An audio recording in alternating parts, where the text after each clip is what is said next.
الحمد للہ رب العالمین۔ السلام علیکم ورحمۃ اللہ معزز و مکرم سامعین کرام، قرآن کلاس کے ایک اور شمارے کے ساتھ اس وقت ہم آپ کی خدمت میں حاضر ہیں، اور میرے اوپر آج سورت النساء کے رکوع نمبر 9 کے تناظر میں ذمہ داری عائد کر دی گئی۔ امید کرتے ہیں کہ اللہ تبارک و تعالی آدھے گھنٹے کے اندر ہمیں اس رکوع کا حق ادا کرنے کی توفیق عطا فرمائے انشاءاللہ المستعان۔ جیسا کہ آپ کو معلوم ہی ہوگا کہ سورت النساء میں مضامین مختلف قسم کے ہیں۔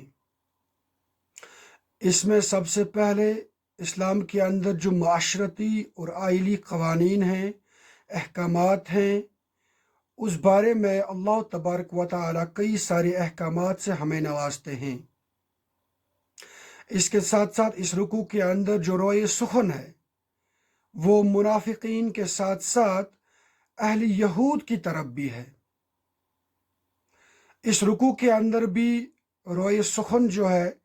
وہ یہودیوں اور منافقین کی طرف ہے۔ ان کو یہ بتا دیا جاتا ہے کہ اتباع رسول کے سلسلے میں آپ جو ہر درمی کرتے ہیں، آپ جس تعصب اور ضد کے شکار ہو چکے ہیں، وہ آپ کے لیے کتنا مہلک ہے۔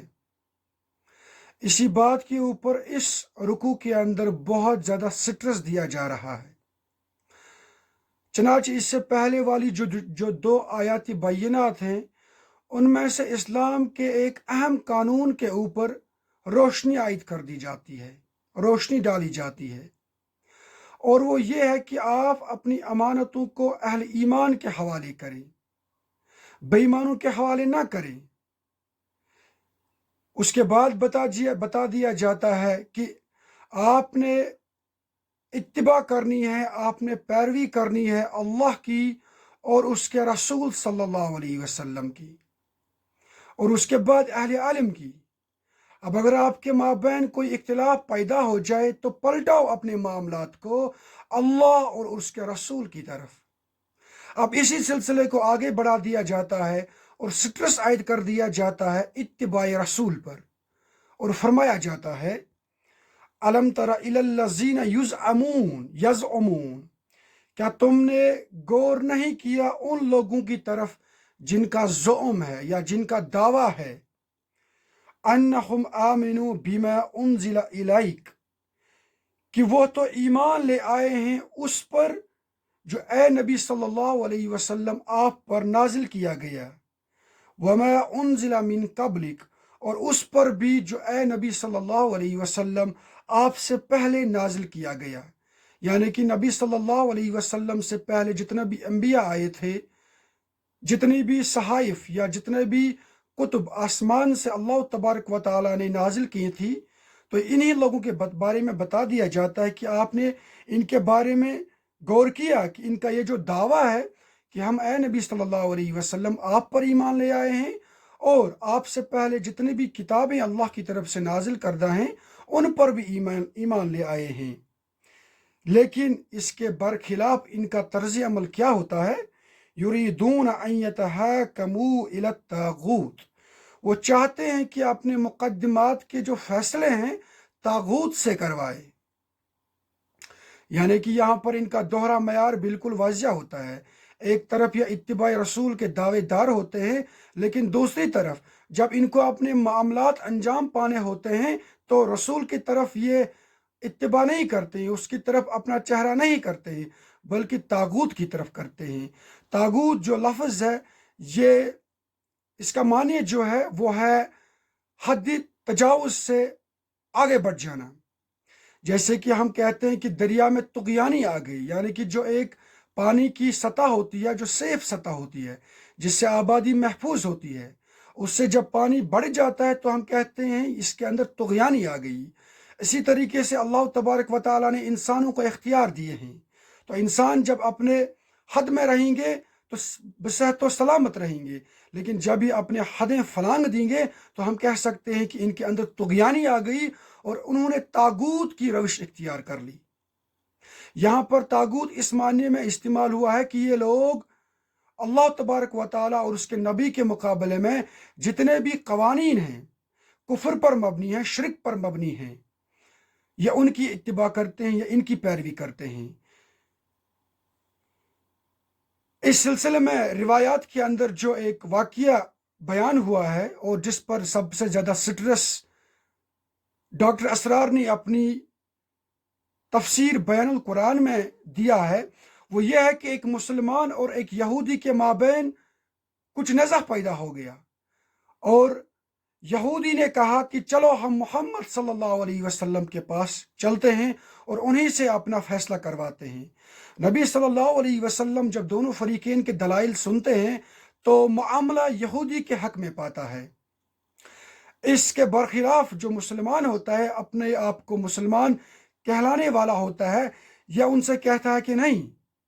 مجھے یہ فیصلہ راست نہیں آیا، چلو ہم چلتے ہیں حضرت عمر کے پاس رضی اللہ تعالی عنہ۔ ان کو یہ خیال تھا کہ حضرت عمر رضی اللہ تعالیٰ عنہ شاید اس معاملے میں یہ سوچتے ہوئے میرے اوپر کوئی نظر کرم کریں گے کہ میں مسلمان ہوں اور میرے خلاف جس کے حق میں فیصلہ دیا گیا ہے وہ یہودی ہے۔ لیکن حضرت عمر رضی اللہ تعالیٰ عنہ کے نوٹس میں جب یہ بات آ گئی کہ اس معاملے کو تو اللہ کے رسول نے پہلے ہی نپٹایا ہے، تو انہوں نے اس مسلمان کی، جو بظاہر تو تھا مسلمان لیکن اس کے اندر نفاق کی علامت واضح طور پر دکھائی دے رہی تھی، انہوں نے اس کا سر قلم کر دیا۔ تو اس ضمن میں یہاں پر بتا دیا جاتا ہے کہ یہ ایسے منافقین ہوتے ہیں جو چاہتے تو ہیں کہ ہم نبی صلی اللہ علیہ وسلم کی پیروی کریں اور اس کے دعوے دار بھی ہوتے ہیں، لیکن جب معاملہ طے کرنے کا وقت آتا ہے تو یہ طاغوت کی طرف چلے جاتے ہیں۔ ان کی ایک اور روش یہ بھی تھی کہ انہیں جس معاملے میں لگتا تھا کہ ہمیں کوئی فائدہ ملے گا محمد صلی اللہ علیہ وسلم سے، تو انہیں کی طرف یہ اپنے آپ کو پلٹاتے تھے، لیکن جہاں پر ان کو لگتا تھا کہ نہیں، یہاں پر ہماری خواہشات کی اتباع نہیں ہوگی، ان کو نہیں مانا جائے گا، تو کسی اور کی طرف، خاص کر یہودی علماء کی طرف یہ رجوع کرتے تھے۔ اس کے بعد بتا دیا جاتا ہے وَقَدْ أُمِرُوا أَن يَكْفُرُوا بِهِ، حالانکہ انہیں حکم دیا جاتا ہے کہ آپ نے اگر کسی چیز کا کفر کرنا ہے تو طاغوت کا کفر کرنا ہے۔ آپ کے سامنے جتنے بھی باطل قوانین ہیں، اللہ کی بغاوت کے اوپر جتنے بھی اس وقت حاکم اور فرما رواں بیٹھے ہیں، آپ ان کا کفر کریں۔ وَيُرِيدُ الشَّيْطَانُ أَن يُضِلَّهُمْ ضَلَالًا بَعِيدًا، اور ان کو جاننا چاہیے کہ شیطان چاہتا ہے کہ انہیں بہت دور کی گمراہی میں ڈال دے، یعنی کہ اللہ کے مقابلے میں کسی اور چیز کی اتباع اور پیروی کرنا یہ بالکل ایسی بات ہے جیسے شیطان ان کو چھو لیتا ہے، باولا کر دیتا ہے اور گمراہی کے دلدل میں ان کو پھینک دیتا ہے۔ اس کے بعد آیت نمبر 61، وَإِذَا قِيلَ لَهُمْ تَعَالَوْا إِلَى مَا أَنزَلَ اللَّهُ وَإِلَى الرَّسُولِ، اور جب ان سے کہا جاتا ہے کہ آؤ اس چیز کی طرف جو اللہ نے نازل فرمائی ہے، اور آؤ رسول کی طرف، یعنی کہ اپنے مقدمات جو ہیں ان کو پلٹاؤ، آپ محض اور صرف یکسو ہو کر، خالص ہو کر اللہ کی کتاب کی طرف اور نبی صلی اللہ علیہ وسلم کے فرمودات کی طرف۔ تو اس کے مقابلے میں یہ کیا کرتے ہیں؟ رَأَيْتَ الْمُنَافِقِينَ يَصُدُّونَ عَنْكَ صُدُودًا، تو اے نبی صلی اللہ علیہ وسلم آپ دیکھتے ہیں کہ یہ منافق آپ کے پاس آنے سے کنی کتراتے ہیں۔ اس کے بعد آیت نمبر 62، فَكَيْفَ إِذَا أَصَابَتْهُمْ مُصِيبَةٌ بِمَا قَدَّمَتْ أَيْدِيهِمْ، پھر اس وقت کیا ہوا جب ان پر کوئی مصیبت آ گئی ان کے اپنے ہاتھوں کے کرتوتوں کی وجہ سے۔ یعنی کہ یہ جو واقعہ میں نے آپ کے سامنے حضرت عمر رضی اللہ تعالیٰ عنہ کے حوالے سے بیان کر دیا، تو جب حضرت عمر رضی اللہ تعالیٰ عنہ نے اس شخص کی گردن اڑائی، ان کا جلال اس قسم کا ابھرا کہ انہوں نے کہا کہ جس معاملے میں تو رسول صلی اللہ علیہ وسلم نے فیصلہ صادر کر دیا، اب اس شخص کی کیا مجال ہے کہ یہ میرے پاس آئے، تو انہوں نے اس کے مقابلے میں اس شخص کی گردن مار دی۔ تو وہ چیختے چلے آئے کہ عمر نے ہمارے آدمی کو مار ڈالا، ہمیں اس کا قصاص دلوایا جائے۔ اس کا جو معنی ہے، بعض مفسرین نے اس طرح بھی کیا ہے کہ پھر اس وقت کیا ہوگا جب ان پر مصیبتیں آ جائیں گی، یعنی کہ یہ اس وقت محکوم ہوں گے، یہ دبے ہوئے ہوں گے، اس وجہ سے کہ انہوں نے نبی صلی اللہ علیہ وسلم کی پیروی نہیں کی۔ اس کے بعد فرما دیا جاتا ہے ثم جاءوک یحلفون باللہ، پھر وہ آپ کے پاس آئیں گے اے نبی صلی اللہ علیہ وسلم اللہ کی قسمیں کھاتے ہوئے، ان اردنا الا احسانا و توفیقا، کہ ہم تو صرف بڑائی اور موافقت چاہتے تھے۔ یعنی کہ اس معاملے میں تو یہ پھر کیا کر رہے ہیں کہ نبی صلی اللہ علیہ وسلم کے پاس آتے ہیں اور قسمیں اٹھا کر کھاتے ہیں کہ ہم تو محض موافقت چاہتے ہیں، بھائی چارہ چاہتے ہیں۔ یا اس کا مطلب یہ بھی بعض مفسرین نے لیا ہے کہ آنے والا وقت جو ہوگا اس میں مسلمان آگے آگے ہوں گے، ان میں مسلمانوں کو فتح حاصل ہو جائے گی اور وہ غالب ہوں گے۔ اس وقت جتنے بھی مغلوب لوگ ہوں گے وہ اس وقت چاہیں گے کہ ہمیں تو پناہ دی جائے، اور وہ یہ کہیں گے کہ ہم تو محض اس وقت بھلائی چاہتے تھے، موافقت چاہتے تھے، بھائی چارہ چاہتے تھے۔ اس کے بعد آیت نمبر 63 اولئک الذین یعلم اللہ ما فی قلوبہم، یہ وہ لوگ ہیں کہ جو کچھ ان کے دلوں میں ہے اللہ اس سے جانتا ہے۔ یعنی کہ بظاہر تو یہ دعوے دار ہوتے ہیں ایمان کے، نبی صلی اللہ علیہ وسلم کی اتباع کرنے کا دعویٰ یہ رکھتے ہیں، لیکن عمل کے اعتبار سے یہ جو کچھ بھی ہیں اللہ اس سے بالکل باخبر ہیں۔ فَأَعْرِضْ عَنْهُمْ، تو اے نبی صلی اللہ علیہ وسلم آپ ان سے اعراض نہ کریں بلکہ ان سے چشم پوشی کیجئے، وَعِظْهُمْ، اور ذرا ان کو نصیحت کیجئے،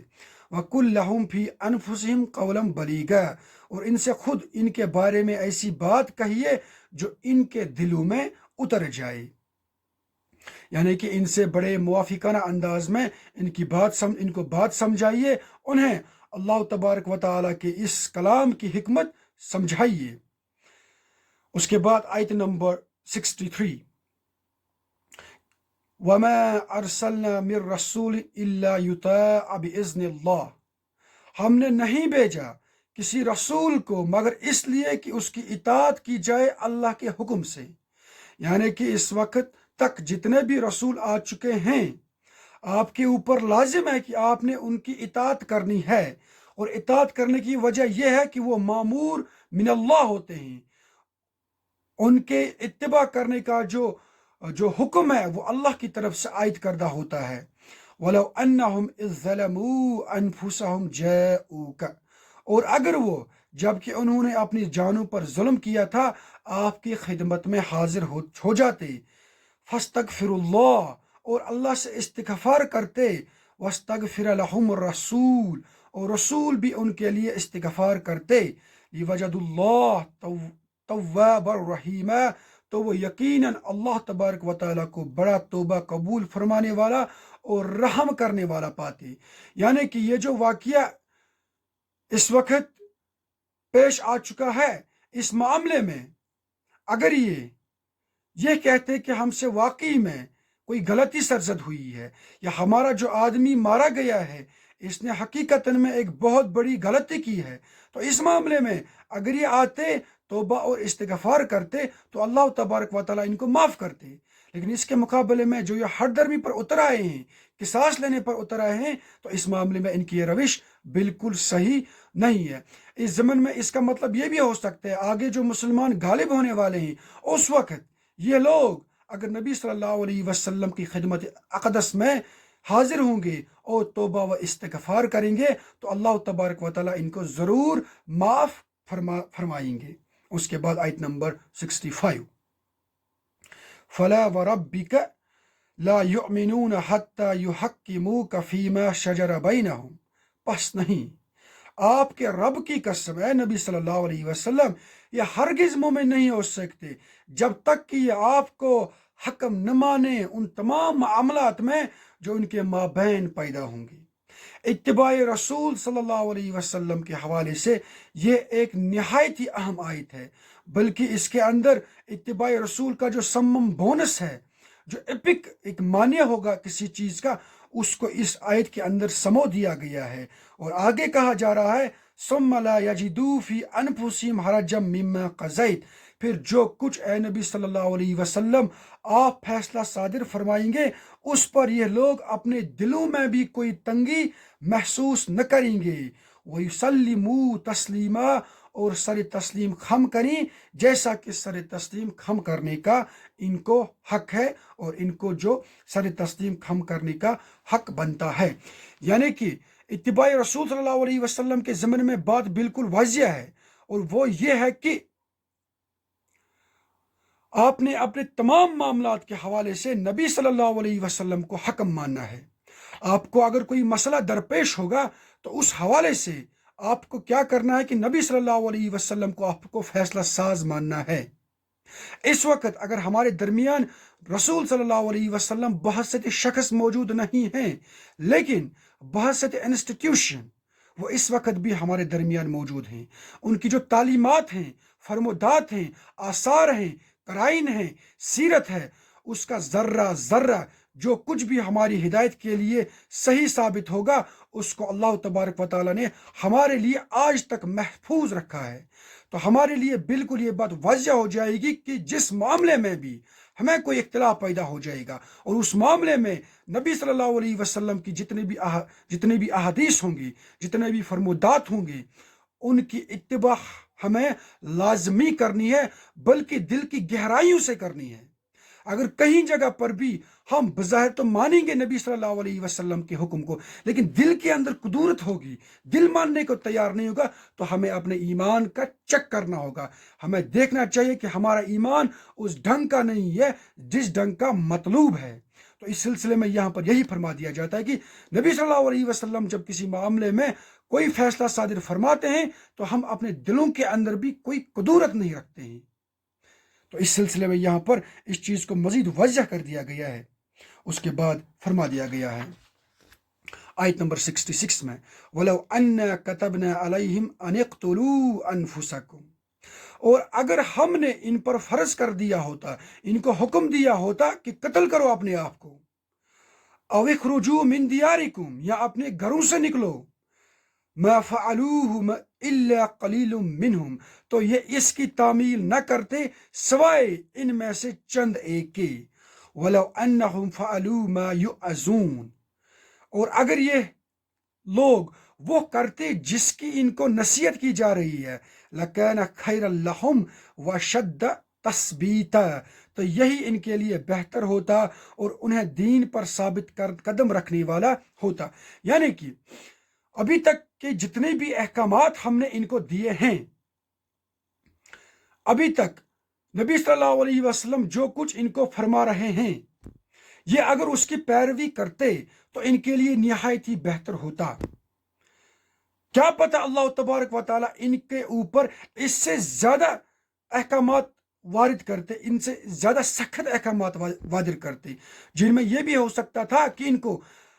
میدان عمل میں، میدان کارزار میں نکلنے کے مقابلے میں خودکشی کرنے کا حکم دیا جاتا، اپنے آپ کو ہلاکت میں ڈالنے کا حکم دیا جاتا، یا ہجرت کرنے کے مقابلے میں کہا جاتا کہ آپ اپنے گھروں سے باہر نکلو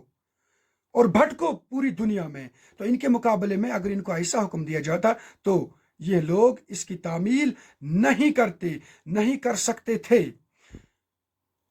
لیکن اس کے مقابلے میں جو ان کو یہ چھوٹی چھوٹی باتیں بتائی جاتی ہیں، نصیحت آموز باتیں بتائی جاتی ہیں، تو یہ ان کی تعمیل نہیں کرتے۔ اس کا مطلب یہ بھی ہو سکتا ہے، جو ابن کثیر نے جس معنی کے اوپر زیادہ سٹرس دیا ہے وہ یہ ہے کہ یہ جو ضد رکھنے والے، تعصب اور ہر درمی جن کے اندر کوٹ کوٹ کر بری ہوئی ہوتی ہے، ان کو کسی قسم کا بھی اگر آپ حکم دیں گے تو یہ قطعی طور پر ماننے والے نہیں ہوتے۔ یا اس کا مطلب یہ ہو سکتا ہے کہ اللہ تبارک و تعالیٰ اگر ان کو یہ بتا دیتے کہ آپ نے اپنے آپ کو ہلاکت میں ڈال رہے ہیں، جس طرح انہوں نے اس وقت اپنے آپ کو ہلاکت میں ڈال دیا، تو اللہ کا حکم مان کر اور نبی صلی اللہ علیہ وسلم کی طرف سے بتائی گئی بات مان کر یہ اس تعصب میں اتنے مبتلا ہو جاتے کہ اس سے نہیں مانتے، یعنی کہ اس وقت انہوں نے اپنے آپ کو ہلاکت میں ڈال دیا ہے، یہ خودکشی کرنے پر اتر آئے ہیں، یہ اپنے گھروں سے باہر نکلنے پر اتر آئے ہیں، یہ اس لیے کر رہے ہیں تاکہ ہم رسول کے اگینسٹ میں جائیں، اس لیے کر رہے ہیں یہ۔ اب اگر یہی حکم اللہ تبارک و تعالیٰ نے ان لوگوں کو قرآن کے اندر دیا ہوتا تو یہ اس وقت اس حکم کی پیروی نہ کرتے، محض اس وجہ سے کہ یہ اللہ کی طرف سے عائد کردہ ایک حکم ہے اور رسول صلی اللہ علیہ وسلم کی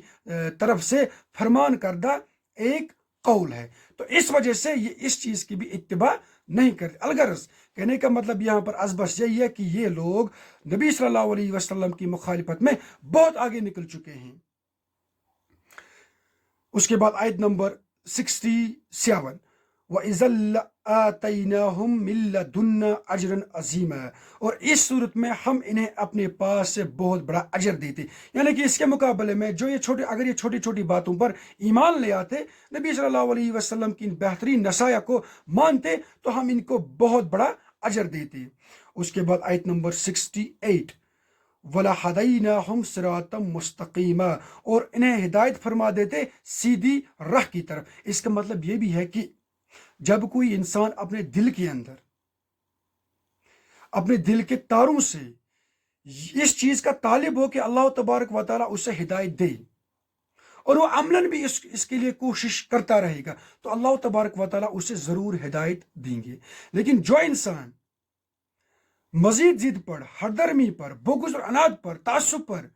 اپنی تمام عمر چلائے گا، تو اس سے اللہ تبارک و تعالیٰ کبھی ہدایت سے فیضیاب نہیں کریں گے۔ اس کے لیے انسان کو سب سے پہلے اپنے آپ کو آمادہ کرنا ہے، اس کے بعد ہی اللہ تبارک و تعالیٰ اس سے کچھ عنایت فرمائیں گے۔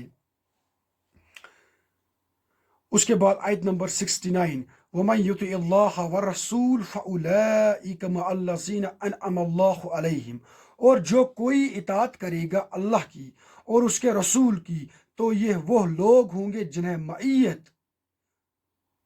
حاصل ہوگی ان کی، جن پر اللہ کا انعام ہوا ہے۔ اور اللہ کا انعام کن لوگوں پر ہوا ہے؟ من النبیین، یعنی کہ انبیاء کرام پر، والصدیقین، اور صدیقین پر، والشہداء، اور شہداء پر، والصالحین، اور صالحہ لوگوں پر۔ یعنی کہ جو لوگ اللہ تبارک و تعالیٰ کی اطاعت کریں گے، رسول صلی اللہ علیہ وسلم کی اتباع کریں گے، انہیں معیت حاصل ہوگی، انہیں کمپینین شپ حاصل ہوگی، کن لوگوں کی؟ انبیاء کرام کی، صدیقین کی، شہداء کی، اور صالحین کی۔ جیسا کہ ہم اس دعا کا بار بار ہر نماز میں، ہر رکعت کے اندر ورد کرتے ہیں، اہدنا الصراط المستقیم صراط الذین انعمت علیہم، یعنی کہ اے اللہ ہمیں ان لوگوں کی راہ پر چلائیے گا جن لوگوں پر آپ نے انعام و اکرام کیا ہے۔ اور انعام و اکرام کن لوگوں پر کیا ہے اللہ تبارک و تعالیٰ نے؟ انہی پر، من النبیین، انبیاء پر۔ مراتب کے اعتبار سے انبیاء سب سے ٹاپ لیول پر آتے ہیں، ان کا کنٹیکٹ اللہ تبارک و تعالیٰ کے ساتھ بالکل لگا رہتا ہے، 24/7 ہاٹ لائن ان کو اللہ تبارک و تعالیٰ کے ساتھ جڑی ہوئی ہوتی ہے۔ اس لحاظ سے یہ مراتب میں سب سے بلند تر درجے پر ہے۔ اس کے بعد کون ہے؟ وہ صدیقین۔ صدیقین ہم لغوی معنی میں ان لوگوں کو کہتے ہیں جو سچے ہوتے ہیں، اور یہاں پر سچے ان معنوں میں جو نبی صلی اللہ علیہ وسلم کی دعوت کو حق مانتے ہیں۔ اس لیے ہم حضرت ابو بکر رضی اللہ تعالیٰ عنہ کو صدیق اکبر کہتے ہیں، کیونکہ انہوں نے نبی صلی اللہ علیہ وسلم کی دعوت کی سچائی کا اعتراف اس وقت کر دیا جب ہر کوئی نبی صلی اللہ علیہ وسلم کے اگینسٹ میں تھا۔ تو اس لحاظ سے انہوں نے جب اس وقت اس بات کی گواہی پیش کی تو اس سے کہا گیا صدیق اکبر ہیں۔ اس کے بعد ہیں شہداء۔ شہداء ہم کہتے ہیں ان لوگوں کو جو شہادت دیتے ہیں، اور شہادت دینے کا جو ایپک سٹیج ہے وہ یہ ہے کہ آپ اپنی جان سے کسی چیز کو صحیح ثابت کریں گے، اور یہ ثبوت پیش کریں گے کہ آپ اس چیز کو اتنا صحیح مانتے ہیں، آپ اس چیز کو اتنا حق مانتے ہیں کہ اس کے لیے آپ اپنی جان ہتھیلی پر رکھ کر میدانی کارزار میں اس جان کو گما بھی سکتے ہیں اور کسی کی جان لے بھی سکتے ہیں۔ اسی لحاظ سے ہم ان لوگوں کو شہید کہتے ہیں جو اللہ کی راہ میں مارے جاتے ہیں، کیونکہ یہ اپنی جان سے اس بات کی گواہی پیش کرتے ہیں۔ اس کے بعد ہے صالحین، یعنی کہ جو نیک عمل کرنے والے ہوتے ہیں، جو شریف النفس ہوتے ہیں، جو نیک طبیعت والے ہوتے ہیں۔ تو اس لحاظ سے ان لوگوں کی معیت ان کو نصیب ہو جائے گی۔ کسی انسان ایسے لوگوں کی معیت حاصل ہونا نہایت ہی بڑی بات ہے۔ احادیث کے اندر بھی اس طرح کے کئی سارے ارشادات بیان ہوئے ہیں جہاں پر فرما دیا گیا ہے کہ ان لوگوں کو جو یہ عمل کریں گے یا یہ عمل کریں گے ان کو انعام ملے گا، اور انعام کے مقابلے میں سب سے بڑا انعام یہ وہاں پر ڈسکس کیا جاتا ہے کہ ان کو معیت حاصل ہوگی انبیاء کرام کی، شہداء کی، صدیقین کی اور صالحین کی، کیونکہ کسی انسان کے لیے اس کی کمپینین شپ بہت معنی رکھتی ہے۔ انسان دنیا کے اندر نہیں چاہتا ہے کہ وہ خراب انسانوں کے مابین رہے۔ آپ کے آس پاس خدا بچائے اگر کوئی برا ہمسایہ ہوتا ہے تو آپ کی زندگی کتنی اجیرن بن جاتی ہے۔ تو آپ ذرا تصور کریں، آخرت کے روز اگر کسی انسان کو ناہنجار، بدکار، بد خصلت اور جہنمی لوگوں کی معیت حاصل ہو جائے تو وہ خود کتنے بڑے خسارے میں مبتلا ہوگا۔ تو اس لحاظ سے کمپینین شپ بہت زیادہ معنی رکھتی ہے، دنیا کے اندر بھی یہ بہت زیادہ معنی رکھتی ہے۔ چنانچہ کہتے ہیں کہ one is known by the company one keeps. اگر آپ کو کسی انسان کے متعلق کچھ جاننا ہے تو آپ ذرا چیک کریں اس کا اٹھنا بیٹھا کن لوگوں کے ساتھ ہے، اس کی محفل کن لوگوں کے ساتھ سجتی ہے، اس کے آس پاس کے لوگ کون ہیں، یہ کن لوگوں سے ہم کلام ہوتا ہے، تو پھر اس کے بعد آپ چیک کرتے ہیں کہ یہ انسان کس لیول کا ہوگا۔